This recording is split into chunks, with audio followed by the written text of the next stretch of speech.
सरगुजा जिले के सीतापुर में विधायक और उनके समर्थकों के साथ हुई कथित मारपीट के मामले में प्रशासन ने बड़ा एक्शन लिया है। नायब तहसीलदार तुषार मानिक को कलेक्टर सरगुजा अजीत बसंत ने उनके पद से हटा दिया है। जारी आदेश के अनुसार तुषार मानिक को अंबिकापुर कलेक्टर कार्यालय में अटैच किया गया है।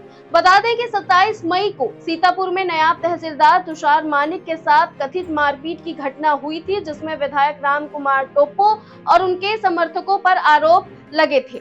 इस मामले में सीतापुर थाने में एफआईआर भी दर्ज की गई थी। घटना के विरोध में 28 मई से प्रदेश भर के तहसीलदार और नायब तहसीलदार हड़ताल पर चले गए थे और विधायक की गिरफ्तारी की मांग कर रहे थे। वहीं बुधवार को 2 आरोपियों के सरेंडर और प्रशासन की ओर से कार्रवाई के आश्वासन के बाद हड़ताल समाप्त कर दी गई।